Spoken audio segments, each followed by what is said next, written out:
Doctor గారు మా నాన్నగారి వయసు 65 సంవత్సరాలు. మా నాన్నగారికి ఎక్స్రే రిపోర్ట్లో న్యూమోనైటిస్ అని ఉంది. డాక్టర్ దగ్గరికి వెళ్తే మందులు ఇచ్చారు, కానీ దగ్గులో ఎలాంటి ఉపశమనం లేదు. రాత్రంతా దగ్గుతున్నారు, అలాగే చాలా బలహీనంగా ఉన్నారు. ఇప్పుడు మా నాన్నగారికి ఉన్న సమస్యకు ఎలాంటి నిర్ధారణ పరీక్షలు చేయించాలి తెలియజేయండి అని అడుగుతున్నారు. ఈ ప్రశ్నకు డాక్టర్ గారి సమాధానం ఇప్పుడు తెలుసుకుందాం.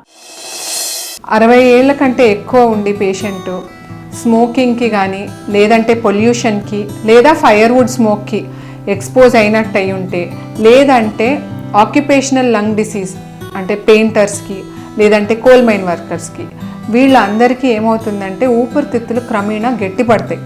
అది బ్రాడ్గా జనరల్గా నిమోనైటిస్ అన్నట్టు చెప్తారన్నమాట.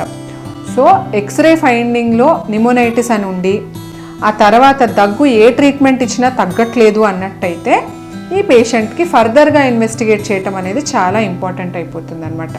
ఫర్దర్ ఇన్వెస్టిగేషన్ అంటే ఊపిరితిత్తులు గట్టిపడినయా అంటే మామూలుగా ఊపిరితిత్తులు స్పాంజ్ లాగా మెత్తగా ఉంటాయి అన్నమాట. అది గట్టిపడినట్టయితే ఫైబ్రోసిస్ అంటాం.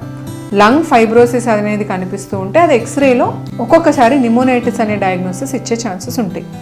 ఇది కన్ఫర్మ్ చేసుకోవాలంటే కంపల్సరీ సిటీ స్కాన్ చేసుకుని pulmonary function test, pulmonologist opinion అనేది కంపల్సరీ తీసుకోవాల్సి వస్తుంది అనమాట. దాంట్లో కన్ఫర్మేషన్ వచ్చిందంటే తగిన చికిత్స చేసినట్టయితే దగ్గుకు ఉపశమనం వస్తుంది.